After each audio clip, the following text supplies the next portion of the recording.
আল্লাহ বলেন, আল্লাযীনা ইযা যুকিরাল্লাহু ওয়াজিলাত কুলুবুহুম ওয়াস-সাবিরিনা আলা মা আসাবাহুম ওয়াল মুকিমিস সালাহ ওয়া মিম্মা রাযাকনাহুম ইউনফিকুন। কুরবানি দাতা যদি এই চারটা আমল করে তাহলে আল্লাহ তাআলা তার পিছনে সব গুনাহ মাফ করে দেবেন। একাধিক হাদিস রয়েছে কুরবানি দাতার ফজিলত সম্পর্কে। তো এই বিষয়টা অত্যন্ত গুরুত্বপূর্ণ। কুরবানি দাতার এই গুণগুলো থাকতে হবে।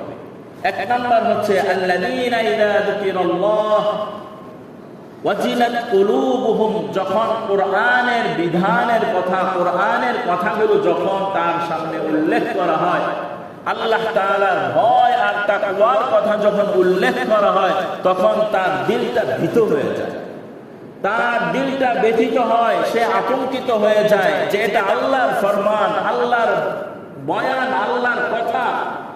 তো আল্লাহর ফরমান এমন, আমি কেমন করছি? তার দিলটা প্রকম্পিত হয়ে যায়, তার দিলটা নরম হয়ে যায়। তো কুরবানি দাতার এই আমলটা অর্জন করা খুবই জরুরি। যখন আল্লাহ তাআলার কোনো বিধানের কথা বলা হবে তখন যেন তার দিলটা নরম হয়ে যায়। এক নাম্বার। ওয়াস-সাবিরিন, কুরবানি দাতার এই আমলটাও থাকতে হবে ধৈর্যের আমল, সবরের আমল। কেননা কুরবানির এই বিধানের আগে যে ইতিহাস, এই ইতিহাসের শুরু থেকে নিয়ে শেষ পর্যন্ত পুরাটাই ধৈর্যের পরীক্ষা। কিসের পরীক্ষা? ধৈর্যের পরীক্ষা। তো আমি কুরবানি করলাম, আমার মধ্যে ধৈর্য নাই, তো বুঝে আসবে আমার কুরবানির লেভেল কত না।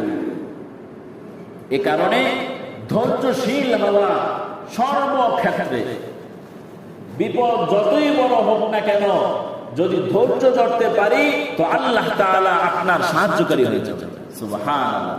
বিপদ যতই বড় হোক না কেন, আপনি যদি ধৈর্য ধরতে পারেন, এই সুসংবাদ আপনার জন্য, আল্লাহ আপনাকে ভালোবাসবেন।